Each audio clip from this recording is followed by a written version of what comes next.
In the vast emptiness of West Texas, where the horizon stretches beyond imagination and the wind carries whispers of forgotten stories, there are secrets buried beneath the dust. Some say the earth itself speaks to those who know how to listen. Some believe certain creatures can feel what we cannot sense, dangers we remain blind to until it's too late. For Logan Wright, returning to his father's ranch meant confronting ghosts he'd spent years running from. But in this barren landscape of broken fences and faded dreams, he would discover something extraordinary. Three abandoned Mustangs marked as failures left to die in the merciless desert.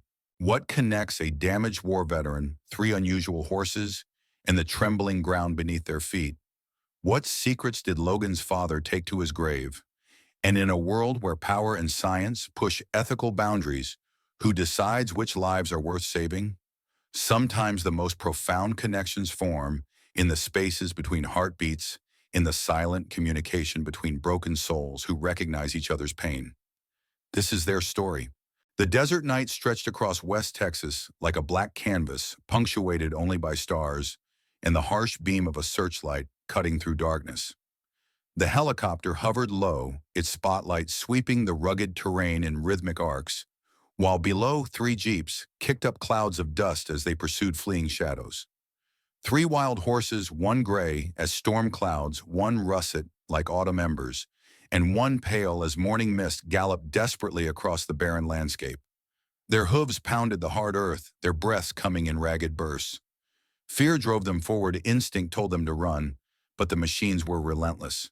The helicopter pilot's voice crackled over the radio. Target animals approaching the ravine. They're cornered. In the lead vehicle, a man in tactical gear nodded, his face illuminated by the glow of equipment mounted to the dashboard. Remember, we need them alive. Tranquilize only. The horses found themselves trapped in a narrow canyon walls too steep to climb. Men in dark uniforms approached with practiced efficiency, tranquilizer guns raised. The gray horse reared, eyes wild with defiance. The russet one pawed the ground, searching frantically for escape. The pale one trembled, frozen in terror. Darts found their marks. One by one, the magnificent creatures stumbled, then collapsed. While they lay unconscious, the men worked quickly, inserting microchips beneath their skin, attaching small monitoring devices to their legs, taking blood samples. One technician checked readings on a tablet, then shook his head. Sir, their neurological patterns are inconsistent with the required parameters. The leader's expression hardened. Tag them as failures and leave them. Sir, protocol says. I know what protocol says, but we've got new orders. The senator wants results, not more test subjects to maintain. Mark them and go. Metal tags were clamped to their ears, each bearing the same stark designation: failed GDX. The men retreated to their vehicles, leaving behind three drugged horses in a makeshift snare, a crude trap that would restrict movement, but not immediately kill. Nature or starvation would finish what they had started. As the helicopter lifted away, the spotlights dimmed and darkness reclaimed the desert. Logan Wright jerked awake with a gasp, his body rigid in the worn bus seat. Sweat beaded on his forehead, despite the air conditioning that chilled the vehicle. Outside the window, the Texas landscape rolled by in shades of amber and dust, a stark contrast to the darkness of his dream. Was it a dream? It had felt so real. The horses, the pursuit, the abandonment. Logan rubbed his face with calloused hands, feeling the rough stubble of 3 days without shaving. At 42, his face carried the weathered lines of a man who had seen too much. Military service had aged him beyond his years, and the nightmares, both sleeping and waking, were souvenirs he couldn't return. The bus driver's voice crackled over the intercom. Thunder Basin next stop. Thunder Basin in 5 minutes. Logan gathered his meager belongings, a military-issue duffel bag containing everything he now owned. 15 years away from home, and he was returning with less than he'd left with. He'd departed a young man with ambition and returned a hollow shell carrying wounds that didn't show on medical scans. As the bus groaned to a halt at a weather-beaten station, Logan stepped down onto Texas soil. The mid-afternoon heat hit him like a physical force. The small town of Thunder Basin looked frozen in time, a single main street lined with storefronts that had seen better days, a handful of pickup trucks parked at angles, and locals who paused to observe the rare arrival of a stranger. A wooden sign swayed gently in the hot breeze. Welcome to Thunder Basin Pop, 1852. The paint was peeling much like everything else in this forgotten corner of America. Logan started walking, his duffel slung over his shoulder. Townsfolk watched him pass, some nodding in cautious acknowledgement, others whispering behind cupped hands. He was a Wright after all, and in small towns, names carried histories. "That's Frank's boy," he heard someone mutter. "Back from the war." The Wright Ranch lay 3 miles outside town, a stretch Logan covered on foot, declining offers of rides. He needed to prepare himself for what awaited. News of his father's death had reached him overseas 5 months ago, a brief message relayed through military channels devoid of details. By then, Frank Wright had already been buried. As the ranch came into view, Logan stopped to absorb the sight. What had once been a modest but well-maintained property now looked abandoned. The main house stood weathered and gray, its porch sagging at one corner. The barn's roof had partially collapsed on one side. Fence posts leaned at precarious angles, and weeds had reclaimed what once were neat pathways. A lifetime of memories lived in that decaying structure, not all of them good. "Took you long enough to come back." Logan turned to find Martha Johnson standing by her ancient pickup truck parked at the property line. At 68, Martha remained as sturdy as the land itself. Silver hair pulled into a practical bun, face lined by sun and time eyes that missed nothing.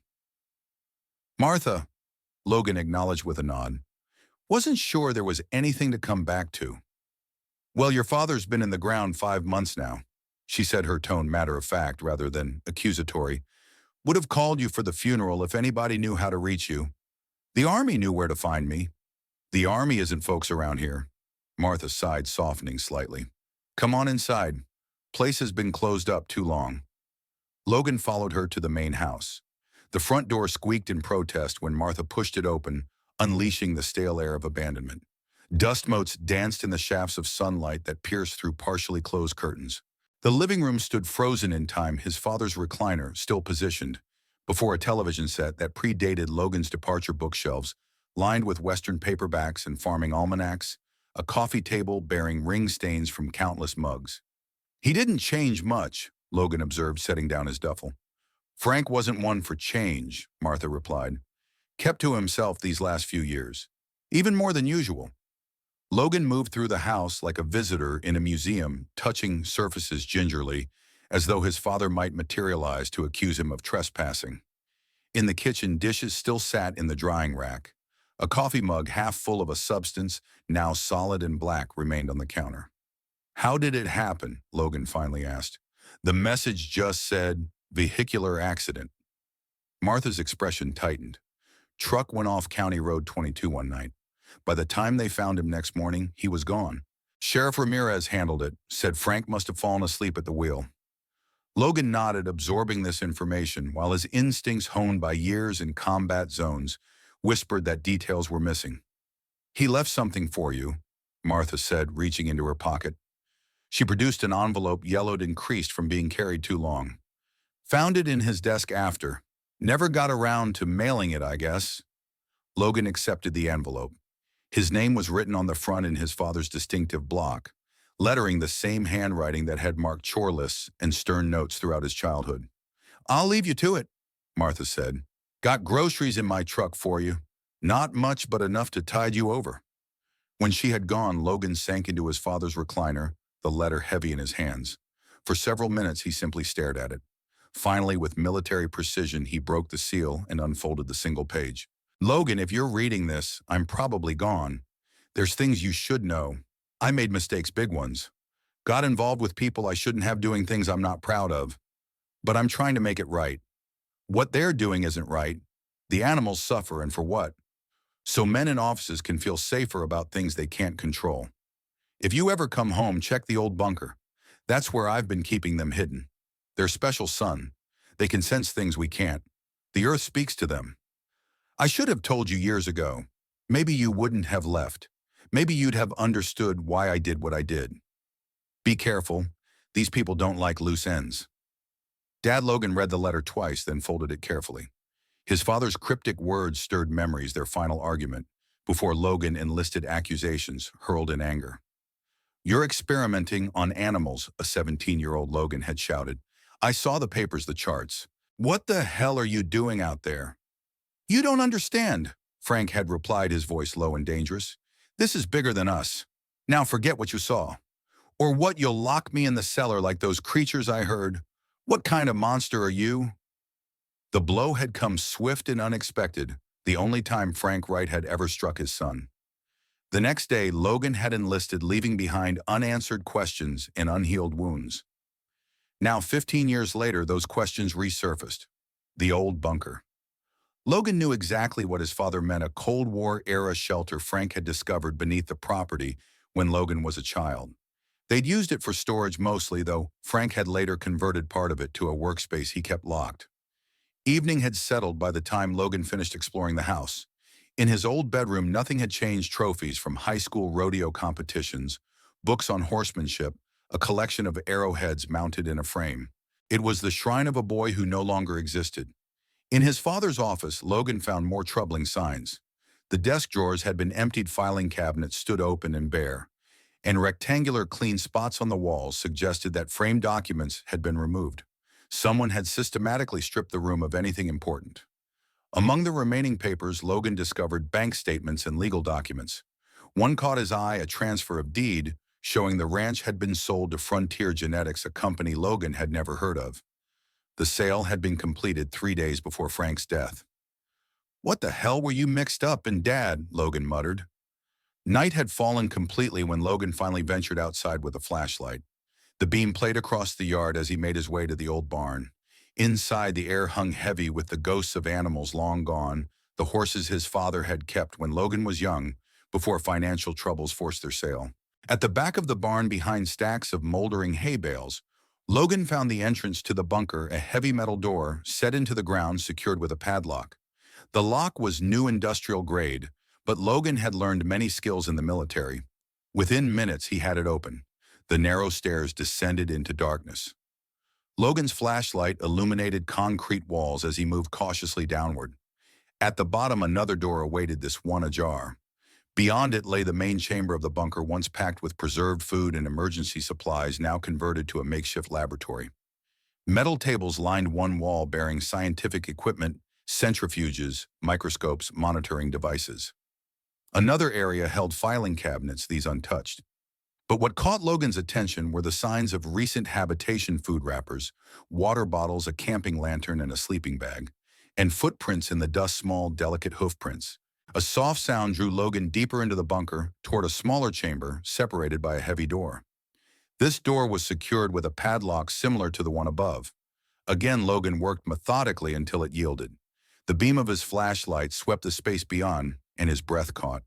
3 horses, young, not quite fully grown, huddled in the far corner of the room. One gray as storm clouds, one russet like autumn embers, one pale as morning mist. Just like in his dream, they flinched away from the light eyes, wide with fear. "Jesus Christ," Logan whispered. The animals were thin ribs visible beneath dull coats. The gray one stood protectively before the others, ears pinned back in warning. All 3 bore the marks Logan had seen in his dream: ear tags labeled "failed," GDX, and small electronic devices attached to their legs. Logan took a step forward, and the gray horse stamped a hoof in warning. Before Logan could retreat, a voice spoke from behind him. "Don't move." Logan froze, combat instincts kicking in. The voice was male, steady, with the calm assurance of someone holding a weapon. "Turn around slowly. Hands where I can see them." Logan complied, raising his hands while turning to face his challenger. A man in dark, tactical clothing stood at the bunker entrance, a handgun trained on Logan's chest. His face was obscured by shadow, but his stance was professional military or law enforcement training. "Who are you?" the man demanded. "How did you get in here?" "My name is Logan Wright.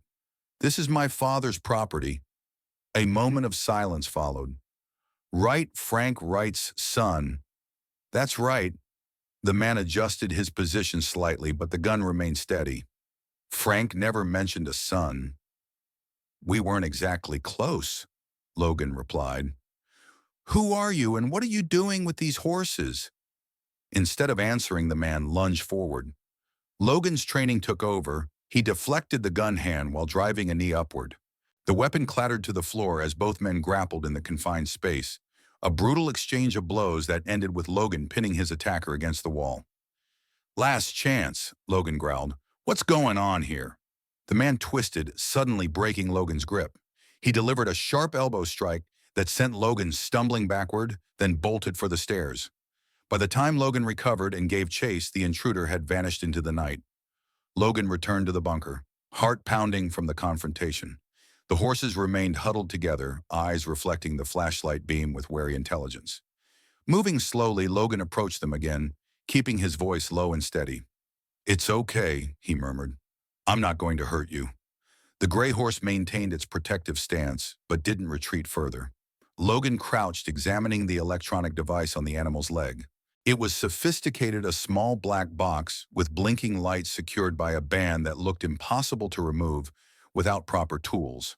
Embedded in the casing was a logo GDX, same as the ear tag, same as in his dream. Logan stood mind racing. His father's letter, the mysterious intruder, 3 horses hidden underground. None of it made sense. But one thing was clear: these animals needed help. They were malnourished, confined in an unsuitable space, and bearing wounds where the monitoring devices had chafed their skin. By dawn, Logan had made his decision. He couldn't leave them in the bunker, but he couldn't care for them properly without assistance. He needed someone with veterinary knowledge. The Thunder Basin Veterinary Clinic occupied a modest building on the edge of town. Its weathered sign promised care for large and small animals, though the empty parking lot suggested business wasn't booming. Logan parked the borrowed pickup truck. Martha had lent it to him after hearing a sanitized version of his discovery, and entered the cool interior of the clinic. The reception area was empty, save for a tabby cat sleeping on the counter. A bell above the door announced his arrival. "Be right there," called a woman's voice from the back. Dr. Elena Vasquez emerged from an examination room, wiping her hands on a towel. At 45, she carried herself with the straight-back confidence of someone accustomed to being the authority in any room. Her dark hair was pulled back in a practical ponytail, and her eyes, sharp and assessing, quickly took Logan's measure. "Can I help you?" she asked, her tone professional but reserved. "I hope so. I'm Logan Wright. I've got 3 horses that need medical attention." Recognition flickered across her face. "Wright Frank's son." Logan nodded, unsurprised that everyone in town seemed to know who he was. "Yes, ma'am. I heard you were back." She studied him a moment longer. "What's the nature of the horse's condition?" "Malnutrition for starters. They've been kept underground in a bunker on my father's property. They have devices attached to their legs that are causing sores, and they're tagged with something called GDX. Elena went very still, her expression changing from professional interest to sharp focus. "GDX, you're sure about that? That's what the tags say. Means something to you?" She didn't answer immediately, instead moving to the front door and flipping the sign from open to closed. When she turned back to Logan, her demeanor had hardened. "Show me these horses." The drive back to the ranch passed in tense silence. Elena sat rigid in the passenger seat, staring out the windshield with an intensity that discouraged conversation. Only when they pulled up to the barn did she speak again. "How long have they been in the bunker?" "I don't know. I just found them last night." Elena nodded, gathering a medical bag from the truck bed. "Let's see them." Logan led her down into the bunker. When they reached the chamber housing the horses, Elena stopped abruptly, her breath catching audibly. The 3 young horses regarded the newcomers warily, but seemed marginally less fearful than they had been with Logan alone. "My God," Elena whispered. She approached slowly, speaking in soft, soothing tones. The pale horse retreated, but the russet one stretched its neck forward, nostrils flaring as it scented her. "Easy, beautiful," Elena murmured. "I'm here to help." She examined them from a respectful distance, her experienced eye noting their condition. "They're Mustangs," she said. "Young ones probably under 2 years old. They're dehydrated and undernourished, but it doesn't look like they've been here long, maybe a few weeks at most." Elena crouched to examine the device on the russet horse's leg. Her fingers traced the GDX logo, and her expression darkened. "We need to get these off them," she said, "but it's going to take specialized tools." These aren't ordinary tracking devices. What are they? Logan asked. Elena didn't answer directly. Instead, she opened her medical bag and removed a handheld scanner. Let me check something first. She moved the scanner over the russet horse's neck and shoulders, watching the small screen intently. The device emitted a soft beep, and Elena's jaw tightened. They're microchipped, she confirmed, and not with standard identification chips. What does that mean? Elena straightened, fixing Logan with a penetrating stare. It means these horses are valuable to someone, and not in a good way. We need to get them out of here. Get these devices off and then figure out what's going on. You know something about this, Logan said. It wasn't a question. Elena hesitated, conflict evident in her expression. I used to work for a government research program, she finally said. We studied unusual animal behaviors, particularly their ability to sense natural phenomena before humans could detect them. Like how dogs can predict seizures in their owners. Similar but on a larger scale. Elephants sensing tsunamis, birds reacting to imminent earthquakes, phenomena documented throughout history but never scientifically harnessed. She gestured to the horses. These animals are part of something like that, but I need to know more before I can say for certain. The gray horse suddenly lifted its head, ears pricked forward. A moment later, Logan felt a subtle vibration through the concrete floor, so faint he might have imagined it. The horse's reaction, however, was unmistakable. It pawed the ground, emitting a soft, anxious whinny. Did you feel that? Elena asked, her voice hushed. Logan nodded. Barely, but he felt it before we did. Elena corrected absently. The gray one's female. Her eyes never left the horse. That was a micro-tremor too small for humans to detect without instruments. But she knew. How is that possible? That's what GDX was trying to find out. Elena turned to Logan, decision made. We need to move them someplace safer, and I need to make some calls. As they began planning how to transport 3 semi-wild horses, a new voice called down from the bunker entrance. Right you down there. Logan tensed, hand instinctively moving to where a sidearm would have been if he were still in uniform. Who's asking? Sheriff Ramirez. Need to have a word with you. Logan and Elena exchanged glances. Stay here, Logan said quietly, then moved toward the stairs. Sheriff Victor Ramirez waited at the bunker entrance, thumbs hooked in his belt loops, a man in his early 60s, with the weathered complexion of someone who'd spent decades under the Texas sun. His uniform fit comfortably on his still solid frame, and his eyes, deep set beneath silver brows, assessed Logan with the practiced gaze of a man who'd seen through countless lies. Sheriff, Logan acknowledged. Got a call about trespassers on the Wright property, Ramirez said. Didn't expect to find Frank's boy. I got back yesterday. Little late for a homecoming, isn't it? Logan met the sheriff's gaze steadily. Military deployment doesn't exactly accommodate family emergencies. Ramirez nodded, accepting this. Martha mentioned you were back, said you were asking questions about your dad's accident. Wouldn't you in my position?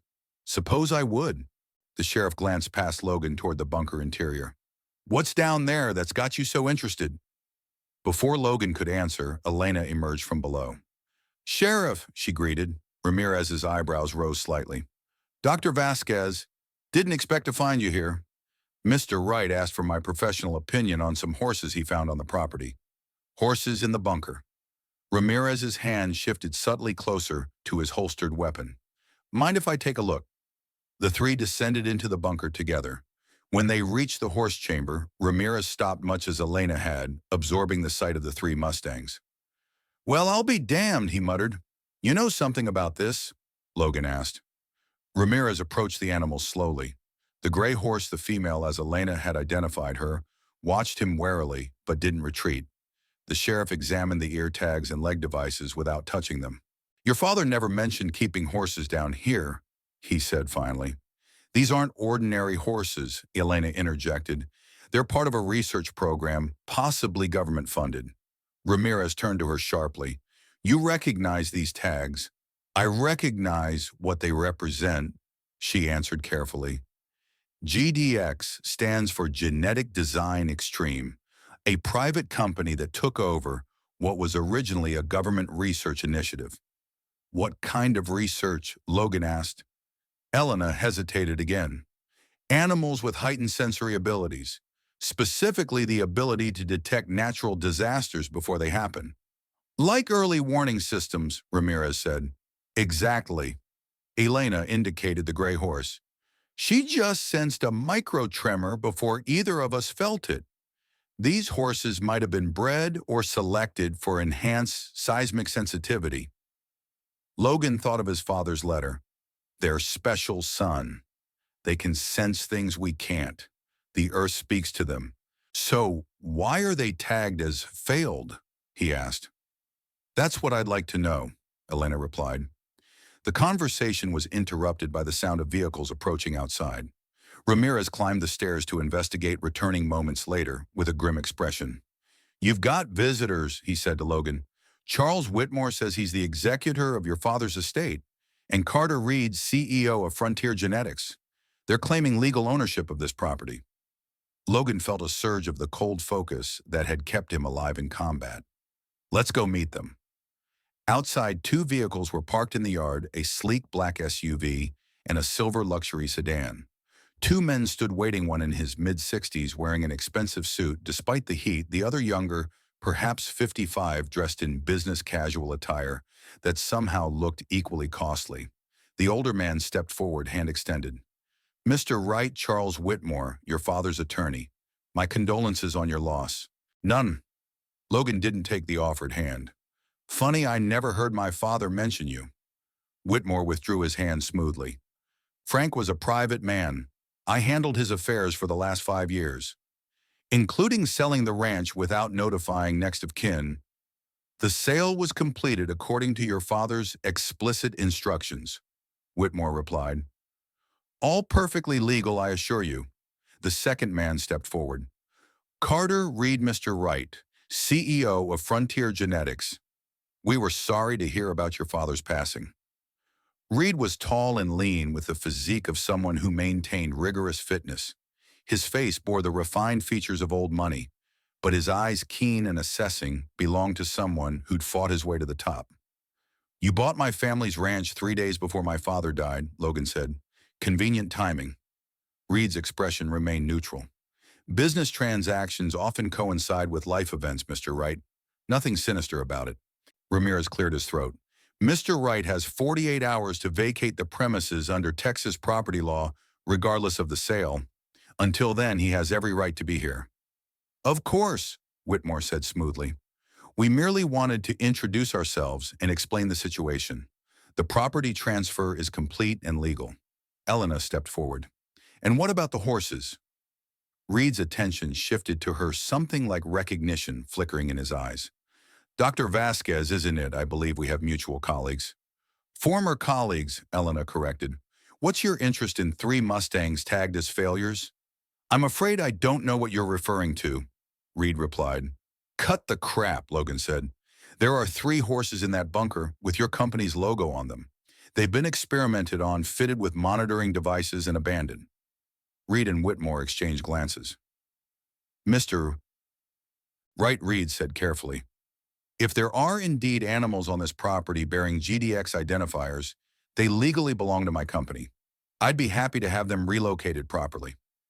Before Logan could respond, the ground beneath them trembled, a subtle vibration that quickly intensified into an unmistakable shaking. For several seconds, the earth rolled gently beneath their feet, then settled. From the bunker came a loud, piercing whinny. That was a seismic event, Elena said, breaking the stunned silence that followed. Magnitude 3.0, maybe 3.5. The horse knew, Logan said. She tried to warn us. Reed's expression had changed, his composure cracking to reveal intense interest. The gray one, she vocalized before the tremor. Don't pretend you're surprised, Elena snapped. That's exactly what they were bred for, isn't it? Reed ignored her, turning to Whitmore. We need to secure those animals immediately. Not happening, Logan said, stepping between Reed and the bunker entrance. These horses stay with me until I figure out what my father was involved in and why he died. Your father died in a car accident, Mr. Wright, Whitmore said sharply. Did he? Or was he murdered because he was protecting these horses from whatever you're doing to them? Reed's face hardened. That's a serious accusation. I've seen the letter he left me. He knew you people were coming for him. Ramirez moved to stand beside Logan, his posture making it clear whose side he was on. I think it's time you gentlemen left. As I said, Mr. Wright has 48 hours. Whitmore smiled thinly. Of course, Sheriff. We respect the law. He handed Logan a business card. When you're ready to discuss this rationally, call me. As Reed and Whitmore returned to their vehicles, Logan turned to Ramirez. Thanks for the backup. The sheriff nodded. Don't thank me yet. If that sale is legitimate, you'll be trespassing come Thursday. Then we have work to do, Elena said, starting with getting those horses somewhere safe. As they watched the expensive vehicles disappear down the dusty road, the gray horse whinnied again from the bunker below, a sound that seemed almost like a warning. Logan thought of his father's final words. Be careful. These people don't like loose ends. He had 48 hours to uncover the truth about what had happened to Frank Wright and why 3 failed horses were worth killing for. The afternoon sun beat down mercilessly as Logan, Elena, and Ramirez worked to coax the Mustangs from the bunker. It was slow, painstaking work. The animals, weakened by confinement and naturally wary of humans, resisted their efforts. They've never been properly handled, Elena explained, her voice soft and patient. Wild Mustangs are captured and processed by the Bureau of Land Management, but these 3 show signs of minimal human contact. The pale horse, smallest of the 3, refused to approach the ramp they'd constructed. It trembled visibly whenever Logan came near, pressing against the wall as if trying to disappear. This isn't working, Logan muttered after an hour of fruitless effort. We need someone who speaks their language, Ramirez said. Let me make a call. He stepped away, phone to his ear, speaking in low tones. When he returned, his expression had lightened somewhat. Help's on the way. Old friend of your father's might be exactly what we need. 20 minutes later, a battered pickup truck pulled into the yard, trailing a small horse trailer. The driver who emerged moved with the unhurried grace of someone who'd lived many decades in harmony with the harsh landscape. Henry Blackwell stood tall despite his 73 years, his copper-toned skin deeply lined by sun, in time his long, silver hair bound in a neat braid. He wore faded jeans, a work shirt, and an expression of quiet dignity. Sheriff, he greeted Ramirez with a nod, then turned to Logan. You must be Frank's boy. Got his look about you. Mr. Blackwell. Logan extended his hand, which the older man clasped firmly. Henry will do. Heard you got yourself some troubled horses. Down in the bunker, Logan confirmed. They won't come up. Henry nodded as if this was exactly what he'd expected. Show me. The old man descended the stairs with surprising agility. When they reached the horse chamber, Henry stopped, not in shock like the others had, but in respectful recognition. He studied the 3 Mustangs for a long moment, then settled cross-legged on the floor, making himself smaller. May I approach? He asked, seemingly addressing the horses directly. For several minutes, Henry simply sat in silence. The horses watched him warily, but their posture gradually relaxed. Finally, the russet one, which Elena had identified as male, took a hesitant step forward. That's right, Henry murmured. Nothing to fear here. With infinite patience, Henry began to hum a low melodic tune. The sound filled the chamber, resonating off the concrete walls. The russet horse approached further ears, pricked forward in curiosity. What is he doing? Logan whispered to Ramirez. Cherokee horse medicine, the sheriff replied quietly. Henry's people have worked with horses since they first encountered them. He says every horse carries a piece of the wild spirit, and you have to speak to that spirit, not try to break it. Over the next hour, they witnessed something remarkable. One by one, the horses approached Henry. First the russet male, then surprisingly the timid pale one. The gray female remained aloof the longest, but eventually she too stretched her neck forward to sniff the old man's outstretched hand. They're ready now, Henry said finally, but we move on their terms, not ours. With Henry leading the way, they managed to guide the horses up the narrow stairs and into the sunlight. The animals blinked in the brightness, having been underground for who knew how long. The gray female lifted her head, nostrils flaring as she drew in the fresh air. They need names, Henry said, watching them explore the small corral they'd prepared. Names have power. They anchor the spirit. Elena studied the gray female, who moved with cautious dignity. Storm, she suggested, for her color and because she senses the earth's tremors. Henry nodded approvingly. The male with the fire in his coat, he should be Ember. He burns with life.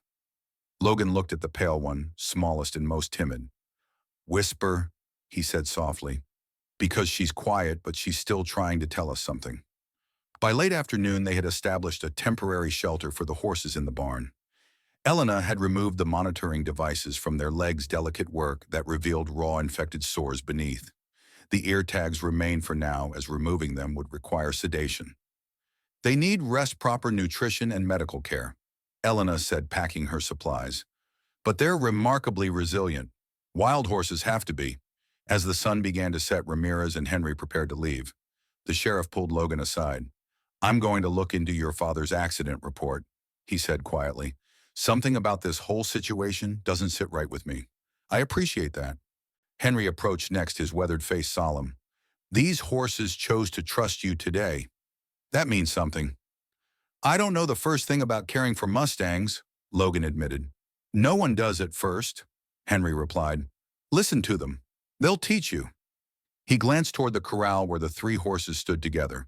Storm slightly ahead of the others as if on guard. But be careful. Power like theirs attracts those who would misuse it. After they had gone, Logan and Elena sat on the porch steps, watching the horses in the fading light. The day's events had forged an unexpected alliance between them, built on shared concern for the animals and growing suspicion about GDX.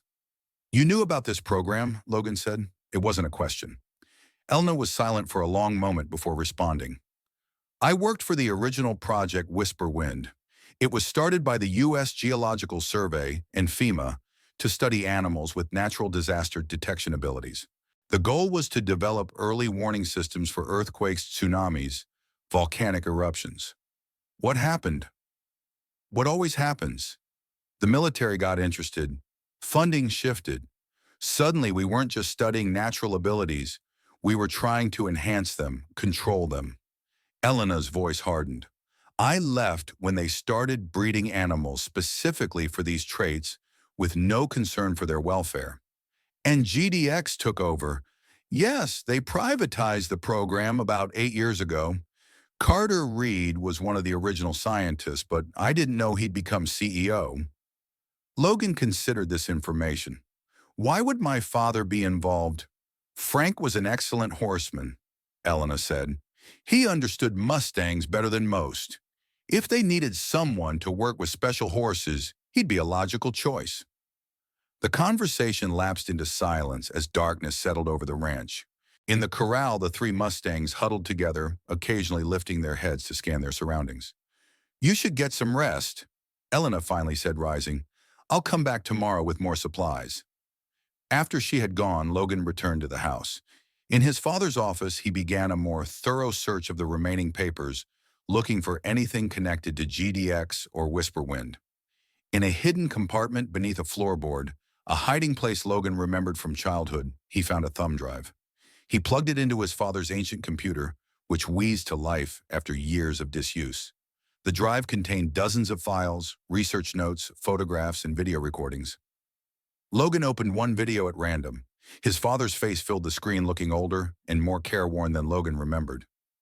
Day 42 with subjects 9A, 9B, and 9C, Frank Wright's recorded voice stated. All three continue to display enhanced seismic sensitivity, particularly the gray female. Today, she alerted to a 2.7 magnitude event approximately 6 minutes before instruments detected it. The camera panned to show a younger Storm in a monitoring pen, clearly agitated, pawing the ground and vocalizing. A timestamp in the corner showed the date 14 months ago. The russet male shows promise with barometric detection, Frank continued. He becomes noticeably restless before weather changes. The pale female's abilities remain inconsistent, though she appears sensitive to infrasonic frequencies. Logan watched several more videos, each documenting the horse's unusual capabilities.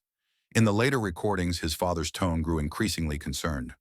They're pushing too hard, Frank said in one of the final videos. These animals weren't meant to be used like this. The neural implants are causing pain confusion. I've told Reed we need to stop, but orders are coming from above him now. Senator Gibson wants results. Logan closed the video files, mind racing. His father had been protecting these horses, not exploiting them. But from whom and why had he been killed? As Logan prepared for bed in his childhood room, a soft whinny drew him to the window. In the moonlit corral, Storm stood alert, head raised, ears pricked forward. She pawed the ground, then turned in a tight circle. A moment later, Logan felt it, another tremor, stronger than the one earlier. The house creaked around him as the earth rolled beneath it. 10 seconds, 15, then stillness returned. Storm had known it was coming. Outside the property line, a vehicle's headlights briefly illuminated the darkness before switching off. Someone was watching the ranch. Logan checked the old shotgun he'd found in his father's closet, making sure it was loaded. He placed it beside his bed, then lay down, eyes fixed on the ceiling. 48 hours until he would legally be a trespasser on his family land. 48 hours to uncover the truth about his father's death and the mysterious horses that could sense the unsteady ground beneath them all. As he drifted toward uneasy sleep, Logan couldn't shake the feeling that the tremors, both literal and figurative, were just beginning. Dawn broke over the Wright Ranch in watercolor hues, painting the weathered structures in rose and gold. Logan stood on the porch, coffee mug in hand, watching the three Mustangs in the corral. They moved with growing confidence in their temporary home, Storm, patrolling the perimeter like a sentinel ember, investigating every feature of the enclosure. Whisper staying close to the others, but occasionally venturing a few steps on her own. During the night, Logan had felt two more minor tremors. Each time, Storm had alerted beforehand, her behavior growing increasingly agitated until the earth shifted beneath them. It was uncanny and exactly what his father had documented in those videos. The sound of an approaching vehicle drew Logan's attention. Elena's pickup truck appeared, followed by another unfamiliar car. As they parked, Logan recognized Martha Johnson emerging from the passenger side of Elena's truck. From the second vehicle came a small figure, a child no more than 8 or 9 years old. "Morning," Elena called, unloading supplies from her truck bed. "Brought reinforcements and breakfast." Martha approached with a cardboard tray of coffee cups and a bag that smelled of fresh pastries. "Figured you could use some real food," she said. "Doubt Frank left much in that kitchen besides expired beans." The child hung back, partially hidden behind Martha. She was small for her age, with copper-brown skin and dark hair pulled into neat braids. Most striking were her eyes, alert and observant, taking in everything around her. "This is my granddaughter Lily," Martha explained. "School's out for summer, and she's been pestering me to see the horses since Elena mentioned them." Logan noted the hearing aids in Lily's ears and the way her eyes focused intently on his face when he spoke. "Nice to meet you, Lily. I'm Logan." The girl nodded but didn't speak. She pointed toward the corral, her expression questioning. "Yes, that's where the horses are," Logan said. "Would you like to see them?" Lily nodded eagerly. "She doesn't talk much," Martha explained quietly. "Severe hearing loss since birth. She reads lips well, though, and uses sign language." They moved to the corral as a group. The horses watched their approach, Storm positioning herself protectively in front of the others. Ember stretched his neck over the fence, curious about the newcomers, while Whisper retreated to the far corner. "They look better already," Elena observed, setting down her medical bag. "They've been eating and drinking well. Like they're making up for lost time," Logan confirmed. Elena began unpacking supplies, medications, bandages, and a portable scanner. "I'd like to check their wounds and get a better look at those microchips today." Lily had moved to the fence, her small hands wrapped around the wooden rails as she stared at the Mustangs with rapt attention. To everyone's surprise, Whisper, the most timid of the three, lifted her head and took a hesitant step toward the child. "Well, look at that," Martha murmured. Whisper approached the fence slowly, ears forward, nostrils flaring, as she caught Lily's scent. The girl remained perfectly still, her expression one of wonder rather than fear. When the pale horse was just a few feet away, Lily raised one hand, palm out, but didn't reach further. Whisper stretched her neck, nostrils almost touching Lily's fingers, then exhaled softly. The girl smiled, a radiant expression that transformed her serious face. "I've never seen her warm up to anyone that quickly," Elena said, watching the interaction with professional interest. "There must be something about Lily's energy that feels safe to her." Martha nodded. "Animals have always taken to her. It's like they know she experiences the world differently, so they don't feel judged." The peaceful moment was interrupted by the arrival of another vehicle, Sheriff Ramirez's patrol car. He parked behind the others and approached with purpose, his expression grave. "Right," he called. "Got something you need to see." Logan excused himself and met the sheriff halfway across the yard. Ramirez held a manila folder which he handed over without preamble. "Your father's accident report," he said. "I pulled it last night, reviewed it myself." Logan opened the folder. Inside were photographs of a crashed pickup truck, his father's old Ford at the bottom of a steep embankment. The vehicle was badly damaged, particularly on the driver's side. Additional images showed skid marks on the road above. Official cause of death was blunt force trauma consistent with the crash, Ramirez explained. But there are inconsistencies I missed the first time around. Ahmed Oma, what kind of inconsistencies? The skid pattern suggests your father was trying to avoid something in the road. There were also trace paint marks on the rear bumper, black paint not matching any vehicle Frank was known to have issues with. Logan studied the photos more carefully. You think he was forced off the road? I think it's a possibility that deserves investigation. Ramirez lowered his voice. There's something else. The responding deputy noted Frank had a thumb drive clutched in his hand. It wasn't logged into evidence, and when I asked about it this morning, nobody remembers seeing it. Someone took it, Logan concluded. Maybe, or maybe it was just misplaced in the chaos. Ramirez didn't sound convinced by his own alternative. Either way, I've reopened the investigation unofficially. Logan closed the folder processing this new information. Thank you. Don't thank me yet. This could stir up trouble, especially with Frontier Genetics now owning the property. The sheriff glanced toward the corral. How are our special friends doing? Better. Elena's going to examine them more thoroughly today. Good. I did some digging on GDX last night. They're a subsidiary of a larger corporation called Nexus Biotechnologies. Very private, very well connected. Their board includes former military officers, government officials, and one sitting U.S. Senator, Margaret Gibson. The name struck Logan like a physical blow. His father had mentioned Gibson in one of the videos. Orders are coming from above him now. Senator Gibson wants results. Gibson has been pushing for increased funding for natural disaster prediction systems for years, Ramirez continued, ever since her son died in the San Andreas earthquake of 2009. A personal crusade, Logan mused. Most dangerous kind. Makes people blind to ethical considerations. Ha!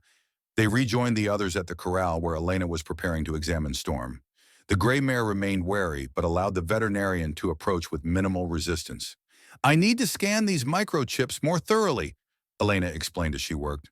The technology is far more advanced than standard identification chips. Based on what I can tell, they're monitoring neural activity, particularly from the areas of the brain that process sensory information. Can you remove them? Logan asked. Elena shook her head.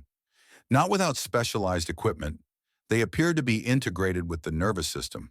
Removing them improperly could cause permanent damage. As Elena continued her examination, Logan shared what Ramirez had told him about Frank's accident in GDX's connections. The implications hung heavy in the morning air. So what's our next move? Martha asked practically. You've got less than 36 hours before they can legally remove you from the property. We need to understand exactly what these horses can do, Elena said. If we can document their abilities, prove they're being exploited, we might be able to build a case for protective custody. There's someone who might help with that, Logan said, thinking of his father's videos. Henry seemed to have a way with them yesterday. Maybe he could tell us more about their abilities. Martha nodded. Henry Blackwell knows more about horses than anyone in 3 counties. If anyone can help these animals communicate what they're sensing, it's him. As they discussed plans, Lily remained by the fence, her attention fixed on Whisper. The pale horse had moved even closer now, standing directly before the child. What happened next left them all speechless. Lily raised her hands and began to sign her fingers, moving in the flowing patterns of American Sign Language. Whisper watched, head-tilted eyes focused on the girl's hands. Then, incredibly, the horse dipped her head in what almost appeared to be a nod of understanding. Martha, Elena said softly, is Lily signing to the horse? Martha nodded, her expression a mix of surprise and pride. She's telling Whisper that she's beautiful and brave. And Whisper is responding, Logan observed. Look at her body language. It's like they're having a conversation. This unexpected connection between the hearing-impaired child and the timid horse felt significant. though none of them could yet articulate why. They watched in respectful silence as Lily continued to sign Whisper's attention, never wavering. The moment was broken by the sound of a vehicle approaching rapidly. A cloud of dust announced its arrival before it came into view, a black SUV with tinted windows moving with purpose down the long driveway. "Expecting company?" Ramirez asked, hand moving instinctively toward his holstered weapon. "No." Logan stepped protectively in front of the corral. "Martha, take Lily inside the house." The SUV pulled to a stop in the yard. The driver's door opened and Carter Reed emerged alone this time.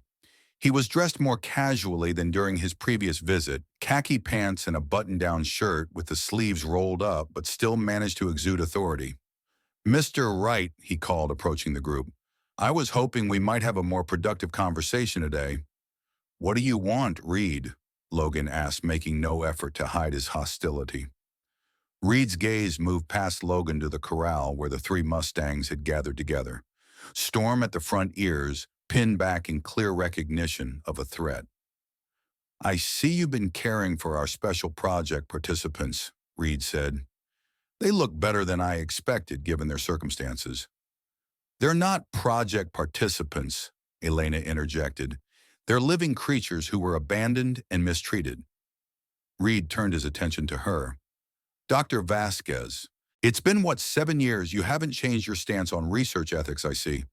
And you haven't changed your willingness to sacrifice animal welfare for results." A tight smile crossed Reed's face. "We all want the same thing, to save human lives. These animals could help us predict natural disasters with unprecedented accuracy." "Then why were they tagged as failures and left to die?" Logan demanded. Reed's expression shifted subtly. "May I speak with you privately, Mr. Wright? What I have to say concerns your father directly." Logan exchanged glances with Ramirez, who gave a slight nod. "5 minutes," Logan said. "We can talk on the porch." Once they were alone, Reed's demeanor changed. The corporate confidence gave way to something more guarded, almost furtive. He glanced back toward the others before speaking in a lowered voice. "Your father and I worked together for 3 years," he began. "Frank was brought into the Whisper Wind project as a horse specialist when we began focusing on equine subjects. He had an instinctive understanding of Mustangs that our academic researchers lacked." "Get to the point," Logan said. "The point is that Frank became concerned about the direction of the research. When military funding increased, the emphasis shifted from passive observation to enhancement and control. Neural implants, genetic modifications, approaches that Frank felt were harmful to the animals. So he tried to stop it." Reed nodded. "He became increasingly vocal about his objections. When that didn't work, he began documenting everything, the procedures, the results, the decision chain." "Evidence," Logan surmised. "Exactly. Evidence that would have been extremely damaging if made public." Reed leaned closer. 6 months ago, Frank contacted me privately. He believed these 3 horses, Storm Ember and Whisper, as you've named them, represented something unique. Their abilities were even more pronounced than our scientists anticipated, but they weren't responding to the control protocols as expected. "They couldn't be weaponized," Logan translated. "Weaponized is a strong term, but essentially correct. Instead of developing controllable responses to specific stimuli, they demonstrated independent judgment. They would alert to some seismic events but not others based on criteria we couldn't determine. So they were deemed failures. By Senator Gibson's standards, yes. She ordered them terminated and the program redirected." Reed's voice dropped even lower. "Your father stole them before that could happen. He hid them here, planning to release evidence of the program's ethical violations." Logan studied Reed's face, looking for deception. "Why are you telling me this?" "Because contrary to what Dr. Vasquez believes, I never supported the military applications. I was outvoted by the board when Gibson's funding came through." Reed straightened. "And because I believe your father was murdered to prevent that evidence from coming to light?" The accusation hung in the air between them. "You think Whitmore was behind it?" Logan asked. "Whitmore is just a lawyer. He follows orders." Reed's expression darkened. "Senator Gibson, however, has much more to lose. Her entire political platform is built on disaster preparedness. The Whisper Wind technology is her crown jewel, proof that her personal tragedy has been transformed into public good. And my father threatened to expose it as animal cruelty. Worse than that, he threatened to reveal that Gibson had authorized neural implants that cause pain and cognitive damage to the animals, all to achieve results that would support her legislation. Logan absorbed this information, trying to reconcile it with what he already knew. Why should I believe you? You're the CEO of the company that owns these horses? On paper, yes. In reality, I've been pushed into a figurehead role. The real decisions come from Gibson and her military advisors. Reed reached into his pocket and withdrew a small device resembling a flash drive. This contains encryption keys for the data your father collected. Without it, the thumb drive you found is useless. Logan didn't ask how Reed knew about the thumb drive. What do you want in exchange? Help me protect those horses and expose what's really happening at GDX. Reed pressed the device into Logan's hand. Your father trusted me once.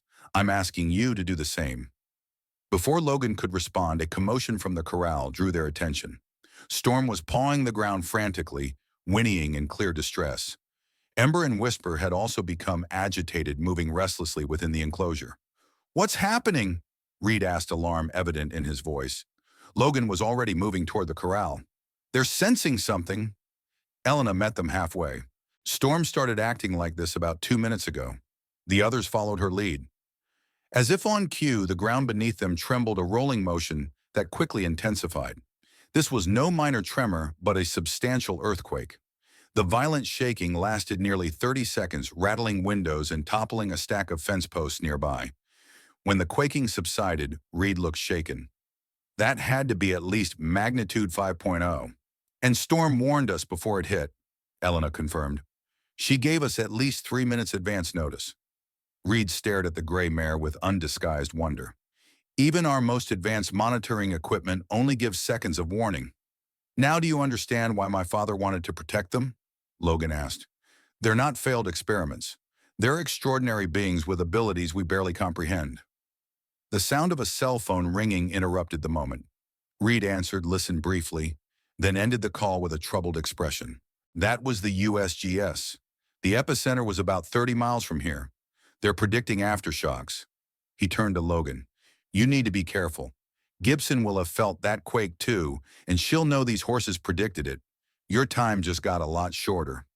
What do you suggest? Move them somewhere safe off the grid. Use the encryption key I gave you to access your father's data. Find proof of Gibson's directives. Reed checked his watch. I need to get back before my absence is noticed. I'll try to buy you some time, but be ready for anything. As Reed departed, Logan gathered the others to share what he'd learned. Ramirez looked skeptical.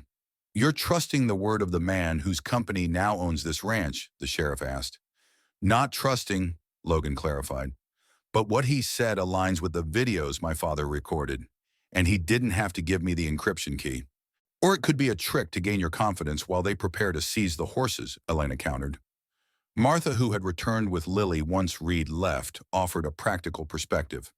Whether he's telling the truth or not, one thing's clear, these horses need protection, and this ranch won't be safe for much longer. My cabin, Ramirez suggested. It's remote off the books. I keep it as a hunting retreat, but I haven't been out there in months. No one would think to look for them there.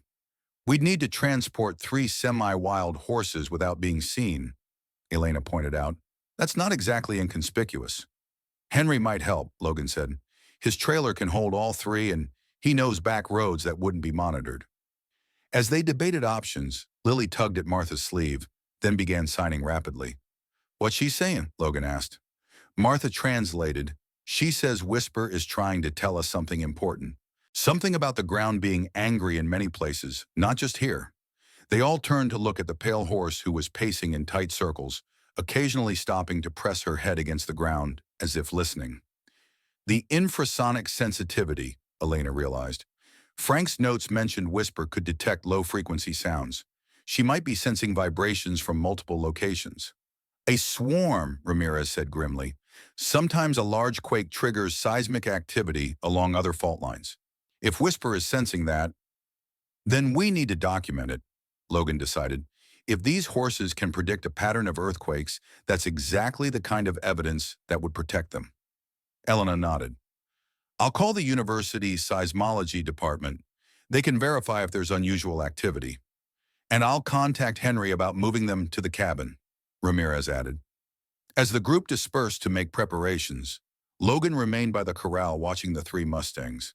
Their behavior had shifted again, Storm standing, vigilant, Ember moving restlessly, Whisper now pressing close to the fence nearest Lily. The child had returned to her position by the enclosure. She raised her hand, signing to Whisper, who watched with that same uncanny focus.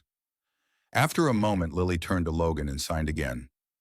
She says Whisper is afraid, Martha translated from behind him. Not of the earthquakes, but of the people who hurt her. She doesn't want to go back to the dark place. Logan crouched to Lily's level. Tell her we won't let that happen. Tell her she's safe with us.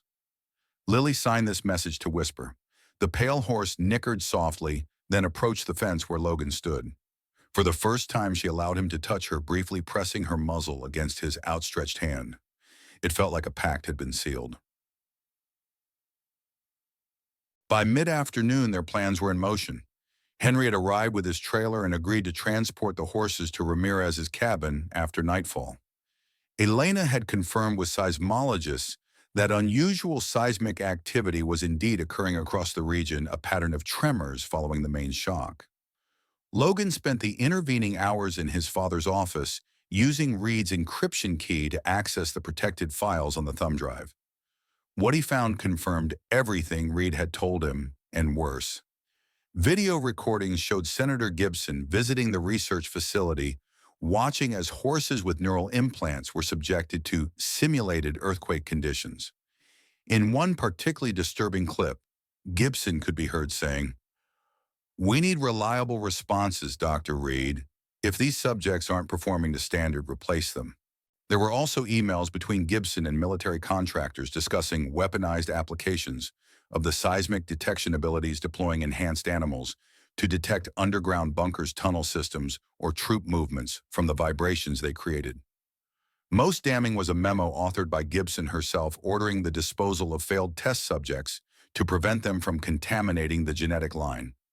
Frank Wright's name appeared in a subsequent email flagged as a security concern due to his emotional attachment to test animals. The evidence painted a clear picture. Gibson had authorized unethical experimentation, then ordered the destruction of animals that didn't meet her specifications. When Frank Wright attempted to protect the horses and expose the program, he became a target. Logan copied everything to a secure cloud account Elena had created, ensuring the evidence couldn't be destroyed. Then he packed essential supplies for their relocation to the cabin. As sunset approached, they gathered in the barn to prepare the horses for transport. Getting 3 semi-wild Mustangs into a trailer would be challenging under any circumstances, but Henry's gentle expertise proved invaluable. "The key is to give them a choice," the old man explained, setting up the trailer with the ramp lowered and fresh hay inside. "They need to see it as a better option than staying here." Elena had prepared mild sedatives as a precaution, but Henry discouraged their use. "Drugs cloud their instincts. We need them alert, especially if they're sensing more quakes coming." Lily sat nearby on a hay bale, watching the proceedings with solemn attention. Every so often, Whisper would look in her direction, as if checking that the child was still there. "She's bonded with Lily," Elaine observed. "It might actually help us. Whisper might follow where Lily goes." Martha frowned. "You're not suggesting using my granddaughter as Mustang bait?" "Of course not," Elena assured her. "But if Lily is comfortable helping, it could make the transition easier for Whisper." After some discussion, they agreed on a plan. Martha and Lily would ride with Henry in his truck, while Logan and Elena would follow in Ramirez's SUV. The sheriff would remain behind to maintain appearances, then join them at the cabin later. As darkness fell, they began the delicate process of loading the horses. Ember went first, coaxed with fresh apples in Henry's soothing voice. Storm proved more reluctant, circling the trailer suspiciously before finally entering. Whisper, as expected, refused to approach until Lily positioned herself near the trailer, signing encouragement. With all 3 Mustangs secured, Henry closed the trailer doors. "We'll take the back way," he said. "Longer route, but less chance of being seen." They were preparing to depart when the sound of approaching vehicles reached them, multiple engines moving fast. "Company," Ramirez warned, drawing his sidearm. "Get going. I'll handle this." Logan hesitated. "You sure?" I'm still the law around here. Go. Henry didn't wait for further discussion. He guided Martha and Lily into his truck and started the engine. Logan and Elena hurried to the SUV, pulling out behind Henry's vehicle as headlights appeared on the main drive. Through the rear window, Logan saw three black SUVs enter the yard surrounding Ramirez's solitary figure. Men in tactical gear emerged, led by Charles Whitmore. They're not even pretending to be civil anymore, Elena said grimly. Logan accelerated, following Henry's taillights as they turned onto a narrow dirt track that cut through the scrubland behind the ranch. The rough terrain jostled them mercilessly, but the alternative, being caught with the horses, was unthinkable. For 20 minutes they drove in tense silence, watching the rearview mirrors for signs of pursuit. The dirt track eventually connected with a little-used county road, allowing them to make better time. "You think Ramirez will be okay?" Elena asked. "He's smart. He'll claim he has no idea where we went, which is technically true. He never told us exactly where his cabin is." Logan checked the mirrors again. "I'm more worried about what they'll do when they realize the horses are gone. They'll assume we have Frank's evidence too. Which makes us targets," Logan concluded. The realization hung between them, stark and undeniable. They had crossed a line from which there was no easy return, challenging powerful people who had already proven willing to commit murder to protect their interests. Elena's phone chimed with a message. "It's from the seismology lab," she said, reading the screen. "They're recording increased activity along the fault line. Multiple 3.0 to 4.0 events in the past hour. Just like Whisper was trying to tell us." They drove for another hour, eventually turning onto an unmarked Forest Service road that wound into the hills. The terrain grew increasingly rugged, tall pines replacing the scrubby mesquites of the lowlands. Henry's truck finally slowed as they approached a small clearing. A rustic cabin stood among the trees, a simple structure built of logs and stone, with a covered porch and a detached shed large enough to serve as a makeshift stable. "This must be it," Elena said. They parked beside Henry's truck. The older man was already lowering the trailer ramp, speaking softly to the horses inside. Martha and Lily waited on the cabin porch, looking exhausted from the tense journey. "Any sign of trouble?" Logan asked as he approached. Henry shook his head. "Road was clear the whole way, but that doesn't mean they won't find us eventually." Together they coaxed the Mustangs from the trailer. The animals emerged cautiously, nostrils flaring as they took in their new surroundings. Storm immediately began exploring the perimeter of the clearing while Ember investigated the shed. Whisper predictably sought out Lily, approaching the porch where the child waited.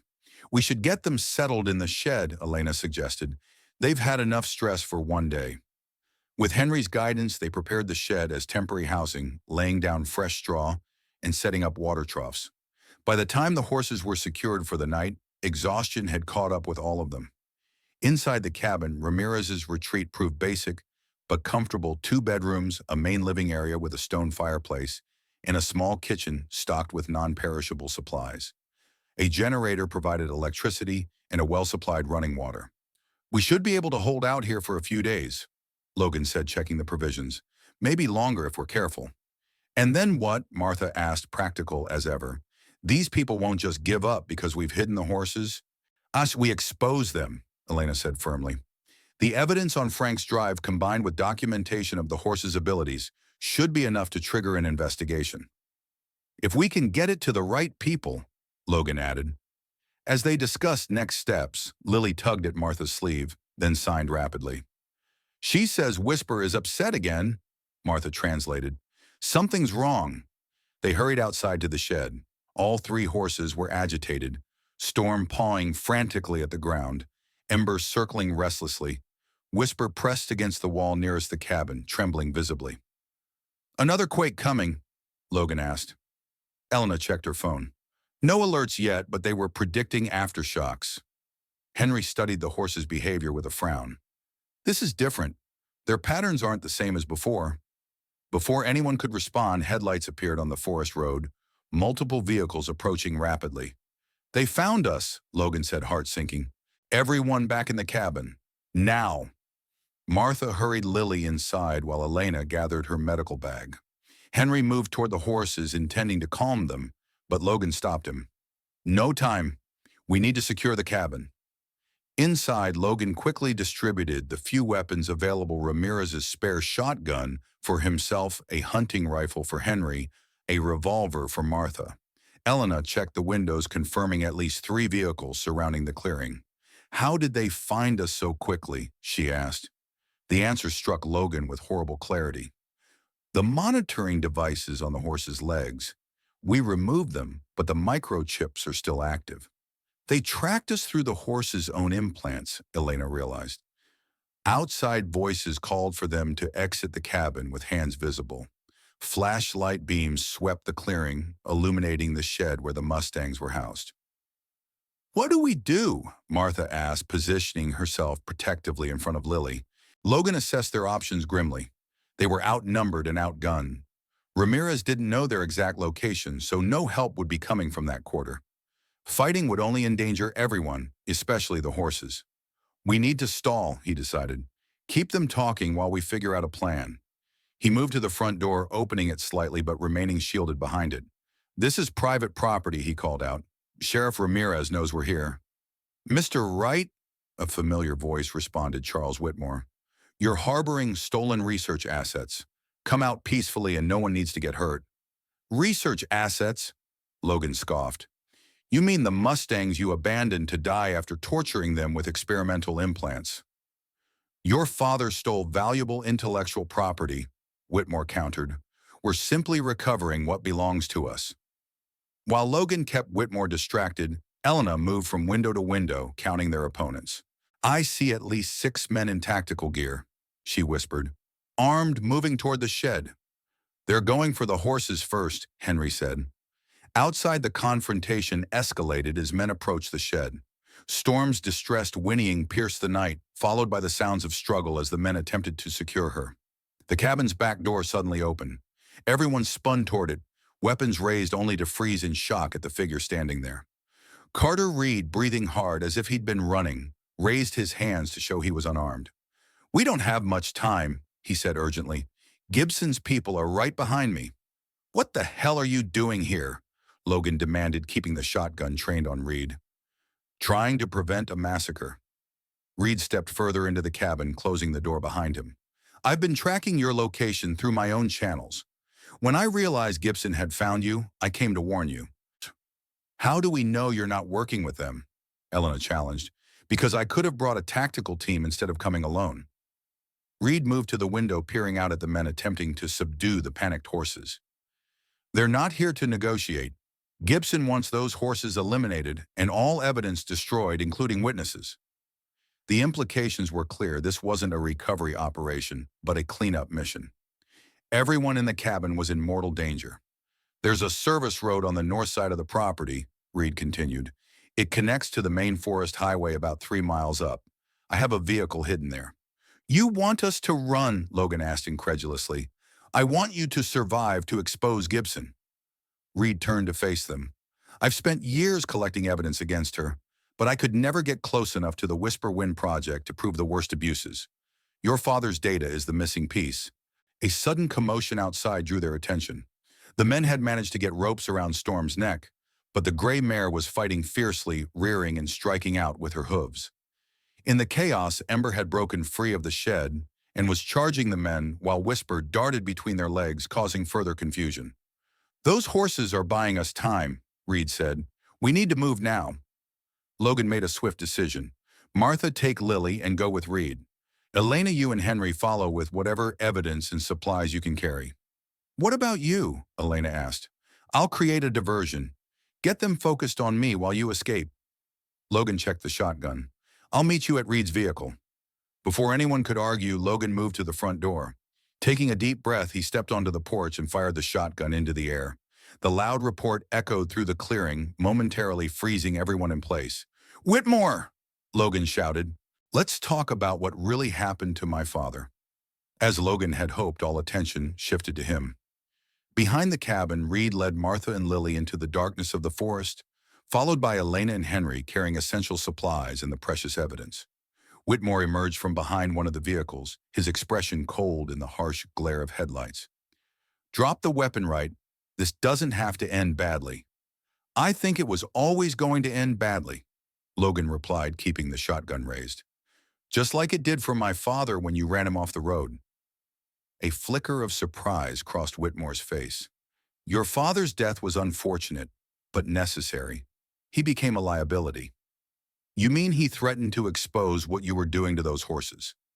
He threatened national security, Whitmore corrected. The whisper wind technology will save countless lives once perfected. Your father couldn't see beyond his sentimental attachment to test animals? They're not just test animals, Logan said, his voice rising. They're living beings with abilities we barely understand, and you were going to kill them because they wouldn't follow your commands? Whitmore signaled to his men, who began to spread out surrounding Logan's position. Enough talking. Drop the weapon or my men will open fire. In the shed, the Mustangs had grown increasingly agitated. Storm's whinnying had taken on a new urgency, and both Ember and Whisper were pawing frantically at the ground. Then Logan felt it, a tremor stronger than any they'd experienced before. The earth rolled beneath his feet, throwing Whitmore and his men off balance. The cabin creaked ominously, windows shattering as the powerful quake intensified. Trees swayed dangerously, and a deafening crack announced one giant pine toppling toward Whitmore's position. The lawyer dove aside barely in time as the massive trunk crashed down on one of the black SUVs, crushing its roof. Chaos erupted. Men shouted in confusion as the ground continued to shake. Vehicles rocked on their suspensions, alarms blaring. The Mustangs, somehow breaking free from their restraints, bolted from the shed, Storm leading Ember and Whisper following close behind. Logan seized the opportunity. Abandoning the porch, he sprinted after the horses, using the earthquake's confusion as cover. Behind him, gunshots rang out, but the shooter's aim was compromised by the unstable ground. The Mustangs seemed to know exactly where to go, heading directly toward the north side of the property, the escape route Reed had mentioned. Logan followed, ducking low branches and leaping fallen logs. After several minutes of hard running, he caught up with the others. Reed was helping Martha and Lily into a waiting SUV, while Elena and Henry secured their supplies. The horses found you, Logan gasped, his lungs burning from the exertion. They led us straight here, Elena confirmed. It's like they understood the plan. Behind them, shouts could be heard as Whitmore's men regrouped and began to pursue. Reed slammed the SUV's rear hatch closed. Everyone in now. They piled into the vehicle, Reed driving Logan in the passenger seat, the others crowded in the back. The Mustangs stood nearby, seeming uncertain. We can't take them with us in this, Reed said, gesturing to the SUV. There's no room. We can't leave them behind either, Logan argued. Henry leaned forward from the back seat. They'll follow Storm. If she comes with us, they all will. Logan stepped back out of the SUV and approached the gray mare. Storm regarded him warily, nostrils flaring, sides still heaving from the run. We need to go, Logan said softly, holding out his hand. All of us together. For a long moment, Storm didn't move. Then, as the sounds of pursuit grew closer, she stepped forward and touched her muzzle to Logan's palm, a gesture of trust that seemed to transcend the usual boundaries between human and horse. Logan returned to the SUV. Reed started the engine, headlights illuminating the narrow service road ahead. As they began to move, Logan watched through the rear window. Storm followed, breaking into a trot to keep pace. Behind her came Ember and Whisper, 3 Mustangs running freely through the moonlit forest, choosing their own path for perhaps the first time in their lives. The earthquake had stopped, but its effects lingered, the ground forever changed, just as they all were. As the SUV wound its way toward the main highway, Logan thought of his father's words. The earth speaks to them. Tonight it had spoken loudly enough for everyone to hear. The pale light of dawn revealed a landscape transformed. The earthquake, later reported as magnitude 6.2, had left its mark across the region. Road closures, power outages, and structural damage dominated the local news as Reed's SUV wound its way along back highways, keeping to less traveled routes. Inside the vehicle, exhaustion had claimed most of the passengers. Martha dozed with Lily curled against her side. Henry's weathered face was peaceful in sleep, his head resting against the window. Only Elena remained awake in the back seat, her eyes meeting Logan's in the rearview mirror. They're still with us, she said softly. Logan glanced behind them. The 3 Mustangs followed at a steady pace, Storm leading with tireless determination, Ember and Whisper flanking her. Despite the night's chaos and their recent captivity, the horses showed remarkable endurance. "They're choosing to stay," Reed observed from behind the wheel. "That's significant." "Where are we heading?" Logan asked. They had been driving for hours, putting distance between themselves and Whitmore's forces, but with no clear destination. "I have a property in the Davis Mountains," Reed replied. "Remote secure off the books. Not even Gibson knows about it." "Can we trust you?" Elena asked bluntly. "Your company is behind all this." Reed's hands tightened on the steering wheel. GDX was never supposed to become what it is now. The original Whisper Wind project had noble goals using animals' natural abilities to save lives. No invasive procedures, no neural tampering. What changed? Money, power, Gibson's personal vendetta. Reed sighed heavily. After her son died in that earthquake, she became obsessed with developing foolproof early warning systems. When natural abilities proved inconsistent, she pushed for enhancement through technology. "The neural implants," Logan said. Reed nodded. "I opposed them from the start. The ethical concerns alone should have been prohibitive, but Gibson had political clout and military backing. I was gradually pushed out of decision-making, kept on as CEO in name only." "So you've been what, a double agent inside your own company?" Elena sounded skeptical. "Something like that," Reed admitted.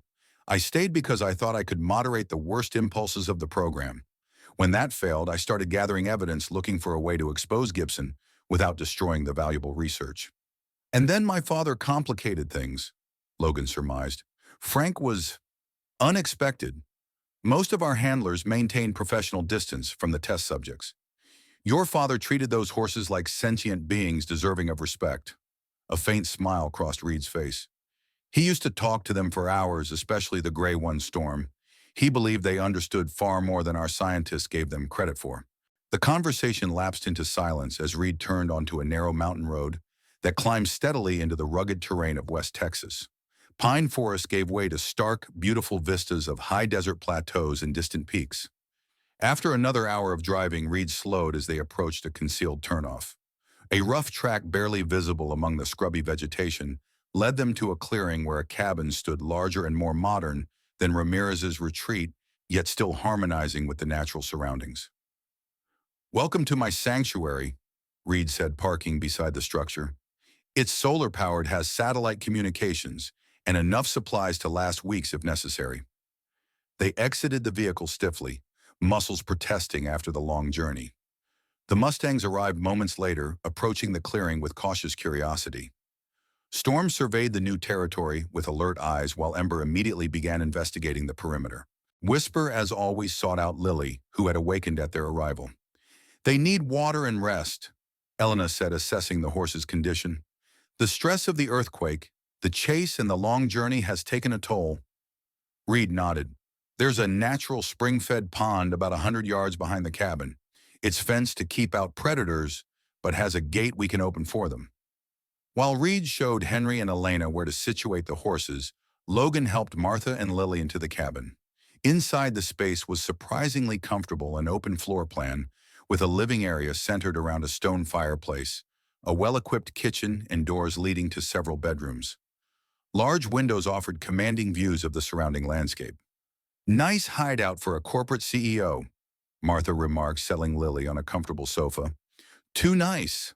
Logan agreed, his suspicion not entirely dispelled, despite Reed's apparent alliance. Once the horses were settled with access to water and grazing, the group reconvened in the cabin. Reed prepared coffee while Elena distributed the few provisions they'd managed to bring from Ramirez's retreat. "We need to contact the sheriff," Logan said, accepting a mug of strong black coffee. "Let him know we're safe." Reed hesitated. "Using standard communications might be risky. Gibson has connections throughout the state government, including law enforcement." "Ramirez isn't standard law enforcement," Logan countered, "and he's already involved." After some discussion, they agreed to send a secure message through the satellite system Reed maintained for emergencies. The response came within the hour. Ramirez was safe but under scrutiny. Whitmore had filed charges against Logan's group for theft of research animals and destruction of private property. An official search was underway. "That complicates things," Reed said grimly. They're using legal channels to flush us out. Then we need to go public with what we know, Elena insisted. Frank's evidence combined with documentation of the horse's abilities could shift the narrative. It's not that simple, Reed cautioned. Gibson has spent years cultivating her image as a champion of disaster preparedness. She's politically connected with allies in the media and regulatory agencies. We need irrefutable proof of her direct involvement in unethical practices. Which we have, Logan said, retrieving the thumb drive containing his father's records. Reed shook his head. It's compelling but not conclusive. Most of it would be dismissed as the actions of overzealous researchers rather than direct orders from Gibson herself. Then what do we need? Martha asked practically. Ideally, Gibson herself admitting to authorizing the neural implants despite knowing they cause pain, or documentation showing she ordered the disposal of the horses against scientific advice. Reed's expression was grim. Without that, she'll deny everything, sacrifice a few underlings, and continue the program under a different name. As they debated their next steps, Lily approached the large window overlooking the area where the horses were resting. She tapped the glass urgently, then began signing. What's she saying? Logan asked. Martha joined her granddaughter at the window. She says Whisper is trying to tell her something important. Something about vibrations under the ground. They all moved to the window. Outside, the three Mustangs were exhibiting familiar patterns of distress. Storm pawing at the earth. Ember pacing restlessly. Whisper pressing her head to the ground. Another earthquake coming, Elena wondered. Reed checked the USGS alerts on his tablet. Nothing reported yet, but after a 6.2 strong aftershocks would be expected. Lily signed again more urgently. She says it's different this time, Martha translated. Whisper is sensing something. Artificial. Before anyone could question this interpretation, Logan's phone buzzed with an incoming message from Ramirez Gibson, arriving at County Emergency Center in 1 hour for press conference, bringing full security detail. She's coming here, Elena asked, reading over Logan's shoulder. To the county at least, Logan confirmed. Making a public appearance after the earthquake, probably to talk about her disaster preparedness initiatives. Reed's expression shifted to one of calculation. This might be our opportunity. Gibson will be focused on media presence, not expecting a confrontation. You're suggesting we go to this press conference? Martha sounded incredulous. Walk right into the lion's den. Not all of us, Reed clarified. Just me. I'm still officially the CEO of Frontier Genetics. My presence wouldn't raise suspicions, and I could potentially get close enough to confront Gibson privately. That's too risky, Elena objected. If she realizes you've been helping us, you'd be in danger. I've been in danger since I started gathering evidence against her, Reed replied. At least this way, we might force her hand. Logan considered the proposal. What exactly would you hope to accomplish? At minimum, plant a recording device to capture any incriminating statements. At best, get her to admit to her role in Frank's death. Reed's determination was evident. She trusts me, or at least believes I'm too cowardly to oppose her directly. That's an advantage. After further discussion, they formed a plan. Reed would attend the press conference ostensibly to support Gibson's public appearance. Meanwhile, Logan and Elena would review Frank's evidence, looking for anything that directly implicated Gibson in illegal orders. Henry, Martha, and Lily would remain at the cabin with the horses. As Reed prepared to leave, Lily approached him and signed something, her small face serious. She says to be careful, Martha translated. The ground is speaking, and the message isn't good. Reed crouched to the child's level.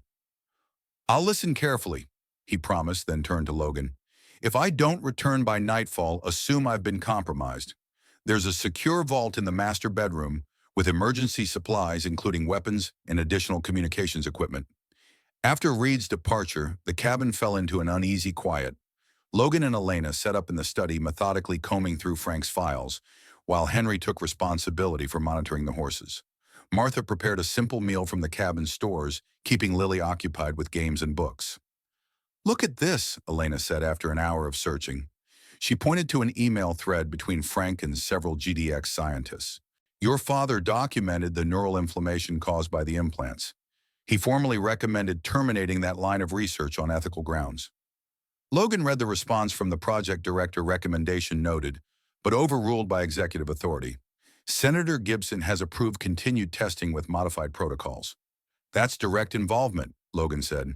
She knew the implants were causing pain and approved them anyway. It's still not enough to prove she ordered Frank's murder or the destruction of the horses, Elena cautioned. They continued their search, finding more evidence of Gibson's knowledge, but nothing that definitively proved criminal intent. As the afternoon waned, Logan's frustration grew. "My father died trying to protect these horses," he said, rubbing his tired eyes. "There has to be something here that proves it." Elena placed a gentle hand on his arm. "Maybe we're looking in the wrong place. Frank clearly cared deeply about these animals. What if he left evidence somewhere else? Something only you would know to look for." Logan considered this. The videos he recorded often showed him working with the horses in different locations. Some of them looked like the old training corral back at the ranch. Could he have hidden something there? Possibly, but we can't go back. The ranch is the first place they look for us. Their conversation was interrupted by Henry entering the study, his expression troubled. "You need to see this," he said, gesturing for them to follow. Outside, the three Mustangs had clustered together near the spring-fed pond. Their behavior had changed again, no longer showing signs of earthquake distress, but something different. Storm stood unnaturally still, her head raised as if listening to distant sounds. Ember and Whisper flanked her, similarly alert. "What are they sensing?" Logan asked. Henry shook his head. "Not sure, but they've been like this for the past 20 minutes. Completely focused on the eastern ridge." Logan scanned the ridgeline but saw nothing unusual. "Could be wildlife. Mountain lions are common in these parts." "This isn't predator awareness," Henry disagreed. "I've worked with horses all my life. This is something else." Lily had joined them and was watching Whisper intently. She began signing rapidly. "She says Whisper is telling her there are bad vibrations coming," Martha translated. "Man-made vibrations moving through the earth." Elena frowned. "What does that mean? Mining operations, construction equipment, or vehicles?" Logan said, realization dawning. "Heavy vehicles moving along the access road on the other side of that ridge." They all fell silent, listening. At first there was nothing but the mountain wind and distant bird calls.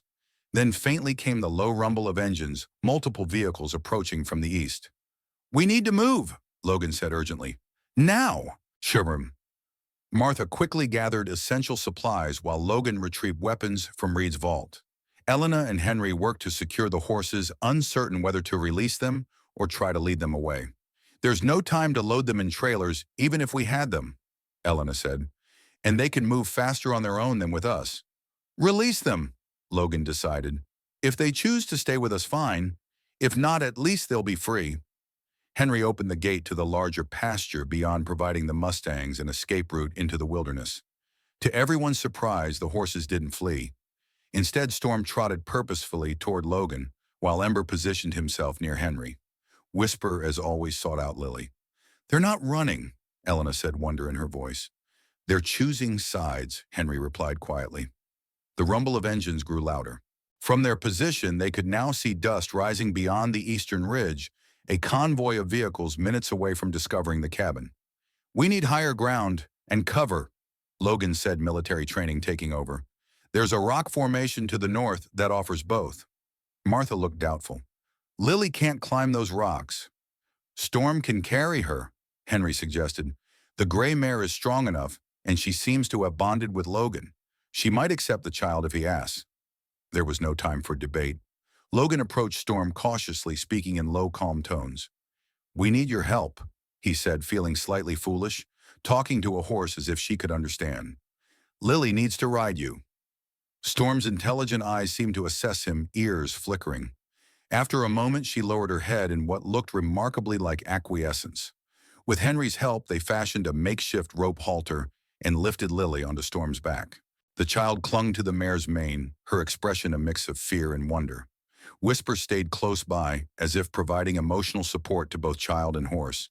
They moved quickly toward the rock formation, a natural fortress of boulders and pine trees that offered multiple hiding places and vantage points. Storm carried Lily with surprising gentleness, adapting her pace to the child's comfort. Ember followed occasionally, looking back toward the approaching vehicles. Once they reached the rocks, Logan helped Lily dismount. "Stay with Martha and Elena," he instructed. "Henry and I will watch the cab and see who's coming." From their elevated position, they had a clear view of Reed's property. Within minutes, the convoy came into sight, three black SUVs, identical to those that had pursued them at Ramirez's cabin, followed by a sleek silver sedan. "That's not military or law enforcement," Logan observed. "Those are private contractors." "Gibson's people," Henry agreed grimly. The vehicles surrounded the cabin. Men in tactical gear emerged, weapons ready, and began a systematic search of the building and surrounding area. From the silver sedan stepped a woman in her early 70s, impeccably dressed in a tailored suit, her silver hair styled in a perfect bob. Even at a distance, her commanding presence was evident. "Senator Gibson," Logan murmured. "Herself," Henry confirmed. "Must have cut her press conference short." Gibson surveyed the property with clinical detachment, occasionally issuing orders to the men searching. When one reported to her gesturing toward the horse enclosure, her posture stiffened visibly. "They found signs of the horses," Logan said. "They'll start searching the surrounding area next." "We need a diversion," Henry suggested. "Something to draw them away from these rocks." Logan was about to respond when his phone vibrated with an incoming message. Shielding the screen from view, he read Reed's text. "Gibson left press conference abruptly after private call." Something spooked her. "Be careful." A second message followed immediately. "On my way back, 30 men out. Discovered crucial info. Gibson directly ordered Frank's elimination. Have proof." Logan showed the messages to Henry. "Reed's bringing evidence that could end this." "If he gets here in time," Henry replied. "Those men are starting to fan out. They'll find us within the hour." Logan made a swift decision. "I'm going to create a diversion. Lead them away from here while you get the others to safety." "That's too dangerous," Henry objected. "We need to buy time for Reed to arrive with that evidence."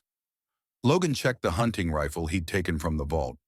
"I know these mountains from hunting trips with my father. I can evade them long enough." After brief instructions to the others, Logan prepared to leave their rocky shelter. To his surprise, Storm approached, nudging his arm insistently. "I think she wants to go with you," Elena observed. "That would defeat the purpose of being stealthy," Logan replied. Henry studied the gray mare thoughtfully. "Unless Storm knows these mountains too. Frank used to bring her here, didn't he? She might know paths we don't." It was a risk, but something in Storm's demeanor convinced Logan. The horse had demonstrated intelligence and instinct beyond normal parameters. If she was offering assistance, he would be foolish to refuse. With a makeshift rope bridle and using a fallen log as a mounting block, Logan settled onto Storm's back. The mare stood perfectly still during the process, then began moving before Logan could direct her, heading not toward the cabin but along a narrow game trail that curved around the western face of the ridge. "Be careful," Elena called softly after him. Logan nodded, then gave Storm her head, trusting the horse's instincts. She moved with surprising stealth for such a large animal, picking her path with deliberate care to minimize noise. The trail took them in a wide arc around the search perimeter, eventually bringing them to a position overlooking the cabin from the south, opposite from where the others were hiding. From this vantage point, Logan could see the search teams methodically working outward from the cabin. Gibson remained near the vehicles, speaking into a satellite phone, her expression severe. Logan needed to create a distraction significant enough to draw the search teams away from the northern rocks, where his companions hid. He considered his options, then spotted the fuel tank that supplied the cabin's generator. A well-placed shot would create a substantial explosion, dangerous but effective. He dismounted, patting Storm's neck. "Stay here," he whispered, not certain she would understand, but feeling it necessary to try. Taking careful aim with the rifle, Logan controlled his breathing as he'd been taught in the military. The shot needed to be precise, hitting the fuel tank without endangering anyone inside the cabin. He squeezed the trigger. The crack of the rifle echoed across the mountains, followed almost immediately by the whoosh of igniting fuel. The explosion was larger than Logan had anticipated, flames erupting from the tank and quickly spreading to the surrounding brush. The effect was instantaneous. Search teams converged on the south side of the property, weapons drawn, scanning for the shooter. Gibson was ushered into one of the SUVs for protection, while several men began fighting the fire to prevent it from reaching the cabin. Logan mounted Storm again, prepared to lead the search teams further away, but the mare had other ideas.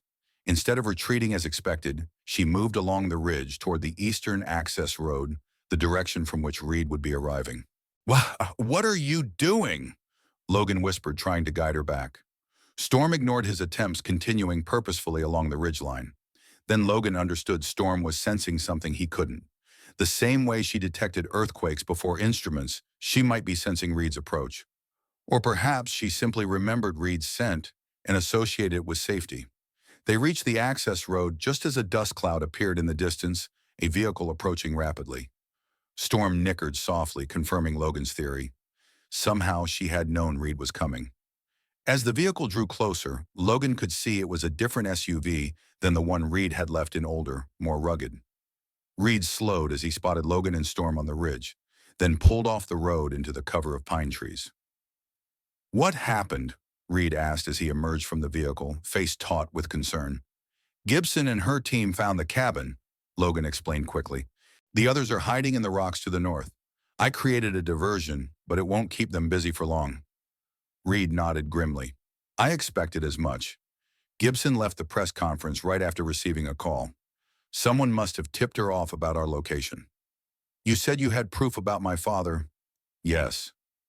Reed reached into his jacket and withdrew a small digital recorder. "I managed to access Gibson's private office during the confusion at the emergency center. Found this in her personal safe, a recorded conversation between her and Whitmore the day before your father's accident." He pressed play. Gibson's voice emerged from the device, cold and precise. "Frank Wright has become a liability. He's threatening to release evidence of the neural implant's side effects. We can't allow that to happen." Whitmore's response was equally chilling. "How do you want it handled?" "Permanently. Make it look like an accident. And recover those 3 test subjects he's hiding. If they can't be reconditioned, they need to be eliminated. We can't risk them falling into the wrong hands." "Understood, Senator. I'll take care of it personally." Logan felt a surge of cold anger. Here was the proof, direct evidence that Gibson had ordered his father's murder and the destruction of the horses. "This is what we need," he said. "This ends it." "Not quite," Reed cautioned. "Gibson still has resources and political connections. We need to ensure this evidence reaches the proper authorities and the public simultaneously so it can't be buried." A sudden commotion from the direction of the cabin interrupted them. The fire had been contained, but the search teams were now spreading wider, some heading toward the northern rocks. "They're getting close to the others," Logan said urgently. Reed gestured to his vehicle. "I have satellite uplink equipment in the SUV. We can transmit the evidence, now send it to multiple news outlets, law enforcement agencies, and congressional oversight committees simultaneously." "That will take time," Logan pointed out. "And it won't help Elena and the others if Gibson's men find them first." As if understanding their dilemma, Storm pawed the ground and nickered softly. Both men turned to the gray mare, whose ears were pricked forward, head raised in alert posture. "What is it, girl?" Logan asked. Reed's expression changed to one of realization. "The other horses, Ember and Whisper. Could they create a distraction? Something significant enough to draw Gibson's forces away from the rocks." "Like what? They can sense earthquakes, not create them." "No, but—" Reed hesitated. "Frank once told me these horses demonstrated unusual behaviors beyond seismic sensitivity. Whisper in particular seemed able to produce low-frequency vocalizations that affected electronic equipment." Logan recalled his father's videos. "The pale female's abilities remain inconsistent, though she appears sensitive to infrasonic frequencies. Not just sensitive, perhaps, capable of generating them as well." "How would we communicate that to them? They're with the others at the rocks." Storm answered by turning decisively and starting back along the ridge, clearly expecting Logan to follow. He remounted quickly. "Start the transmission," he told Reed. "I'll try to reach the others and create another diversion." Reed nodded. "Be careful. Once this evidence goes public, Gibson will have nothing to lose." Logan urged Storm forward and the mare broke into a smooth canter, following a path only she seemed to know. They circled wide around the search teams, eventually approaching the northern rocks from the west, a direction currently unwatched. Elena spotted them, first relief evident in her expression. "Logan, we thought you'd been captured." "Not yet," he replied, dismounting. But Gibson's men are getting closer. Where are the other horses? With Lily, Henry answered, gesturing to a sheltered alcove among the rocks.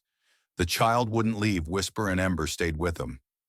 Logan quickly explained what Reed had told him about Whisper's potential ability to affect electronic equipment through infrasonic vocalizations. If she could disrupt their communications, it might create enough confusion for us to slip away. But how do we tell a horse to do that? Martha asked skeptically. We don't, Logan said, looking at Lily. But maybe she can. They approached the alcove where Lily sat between the two horses, her small hand resting on Whisper's neck. The pale mare's eyes were half closed, as if listening to something only she could hear. Logan crouched beside Lily. We need Whisper's help, he said carefully, making sure the child could read his lips. She can make a special sound that will stop the bad people's machines from working. Lily considered this, then began signing. Martha translated, she says Whisper already knows. She's been waiting for Storm to come back before she does it. As if confirming this impossible understanding, Storm entered the alcove and positioned herself beside Whisper. The two horses touched muzzles briefly, and then something remarkable happened. Whisper raised her head and emitted a sound unlike any horse vocalization Logan had ever heard. Not a whinny or nicker, but a sustained, almost musical tone that seemed to resonate within the rocks themselves. The sound was just at the edge of human hearing, more felt than the herd vibrating through the ground and air. The effect was immediate. From the direction of the cabin came shouts of confusion as radios emitted piercing feedback. Satellite phones failed and vehicle electronics malfunctioned. The systematic search pattern dissolved into chaos as Gibson's men lost communication with each other. Now's our chance, Logan said. Reed is transmitting the evidence from the access road. We need to get there while Gibson's team is distracted. They moved quickly, Elena and Henry helping Martha and Lily navigate the rocky terrain while Logan led the way. The three horses followed of their own accord, Storm taking the lead, Whisper staying close to Lily and Ember guarding their rear. They had covered half the distance to the access road when gunshots echoed across the mountainside. Looking back, Logan saw several of Gibson's men had spotted them and were giving pursuit. Keep going, he shouted, raising the rifle to provide covering fire. He fired several shots, not aiming to hit, but to force their pursuers to take cover. As they reached more level ground, Henry made a swift decision. The horses, he said, will move faster riding than on foot. There was no time for proper mounting. With Henry's guidance, Elena helped Lily onto Whisper's back, then mounted Ember herself. Martha, despite her age, proved surprisingly agile as Henry boosted her up behind him on Ember. Logan remounted Storm, who seemed to understand the urgency of their situation. The three horses broke into a gallop, covering ground far more quickly than their human companions could have on foot. Behind them, Gibson's men continued the pursuit, but the distance widened with every stride. They reached the access road to find Reed's SUV positioned behind a natural barrier of boulders. Reed himself was inside, focused intently on a laptop connected to satellite equipment. It's done, he announced as they approached. The evidence is out, sent to the FBI, 3 major news networks, and the Congressional Oversight Committee. Gibson's finished. As if to punctuate his statement, the sound of helicopter rotors cut through the mountain air. A black shape appeared on the horizon, heading directly for the cabin. Federal agents, Reed explained. I included enough evidence of domestic terrorism and illegal weapons research to warrant immediate intervention. Logan felt a wave of relief, followed quickly by caution. Gibson won't go down without a fight. No, she won't, Reed agreed, which is why we need to get to safety until this plays out. They quickly reorganized, with Martha, Lily, and Elena joining Reed in the SUV, while Logan and Henry remained mounted on Storm and Ember. Whisper stayed close to the vehicle, unwilling to be separated from Lily. As they prepared to leave, the sound of an approaching engine drew their attention. A single black SUV rounded the bend in the access road, coming to an abrupt stop when the driver spotted them. Senator Margaret Gibson emerged from the passenger side, her composed political facade replaced by cold fury. Behind her, Charles Whitmore and 2 armed men took positions, weapons raised. Carter, Gibson called, her voice carrying across the distance. I'm disappointed, after everything I've done for you for your career. Reed stepped forward, positioning himself between Gibson and the others. It's over, Margaret. The evidence is public. Federal agents are already on their way. Gibson's laugh held no humor. Evidence can be disputed. Witnesses can be discredited. or eliminated. Like you eliminated Frank Wright. Logan challenged moving Storm alongside Reed. Frank was unfortunate collateral damage. Gibson replied without remorse.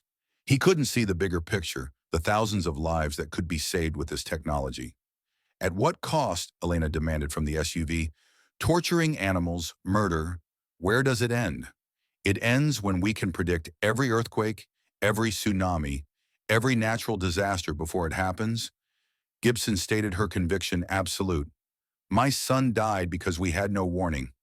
No one else should suffer that fate. Your son's death was tragic, Reed acknowledged, but it doesn't justify what you've done. Gibson's expression hardened. History will vindicate me. She nodded to her men. Take them. All of them. The armed men moved forward, but before they could act, the ground beneath them trembled. A minor shock at first, quickly intensifying into violent shaking. The access road began to crack, a fissure opening between Gibson's position and Reed's group. Storm had sensed it coming. Logan realized the mare had been growing increasingly agitated in the minutes before the tremor hit. Now she stood firmly, helping Logan maintain his balance as the earth continued to shake. Trees swayed dangerously. A massive pine near Gibson's position creaked, then toppled with a thunderous crash, missing the senator by inches, but crushing the front of her SUV. Whitmore stumbled backward, losing his footing on the unstable ground and falling hard. The tremor subsided as quickly as it had begun, leaving a transformed landscape. The access road was now impassable, a jagged crack separating Gibson's group from Logan's. The helicopter had changed course, now heading directly for their position rather than the cabin. Gibson stood amid the destruction, her perfect composure finally shattered. As the helicopter approached its federal markings now visible, she faced Reed across the divide. This isn't over, she called, her voice nearly drowned by the rotors. The research is too important. No, Margaret, Reed replied. It is over. The horses have spoken. As if in confirmation, Storm, Ember, and Whisper lifted their heads in unison and voiced a harmonic chorus of whinnies that echoed across the mountains, not a sound of fear or distress, but something that sounded remarkably like triumph. 1 year later, the Wright Ranch looked nothing like Logan remembered from his return a year ago. Gone were the sagging fences and deteriorating buildings. In their place stood newly constructed facilities, a modern barn, training paddocks, and a research center built with natural materials that blended with the landscape. The sign at the entrance read, Wright Vasquez Center for Natural Disaster Detection and Animal Welfare.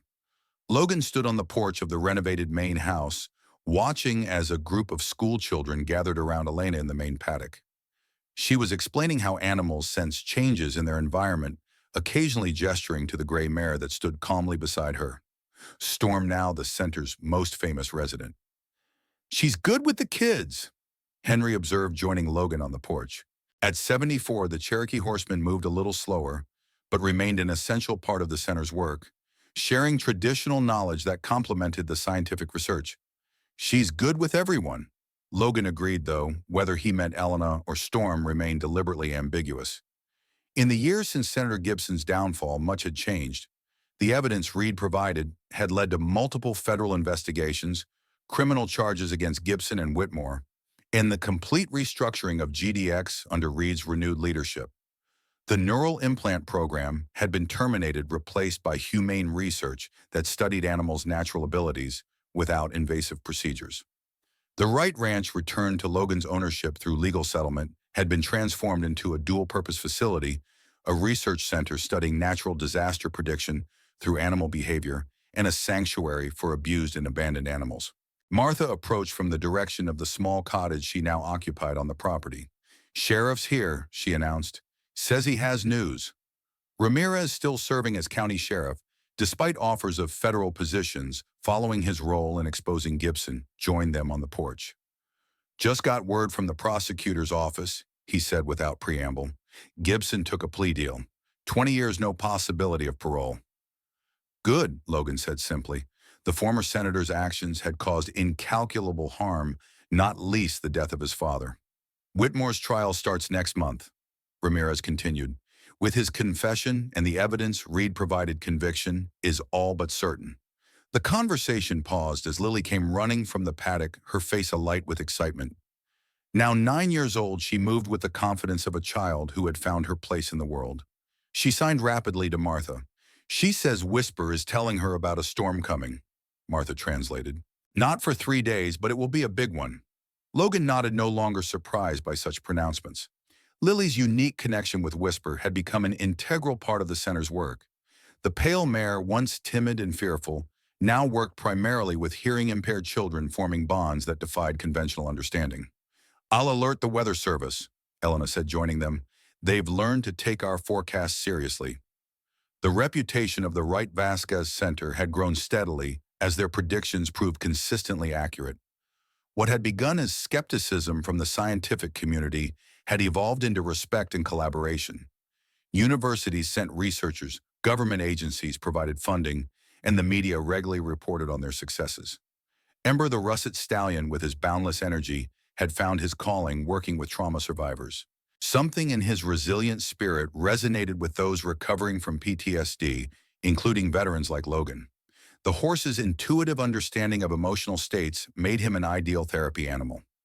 As evening approached, the visitors departed, leaving the core team to their nightly routine.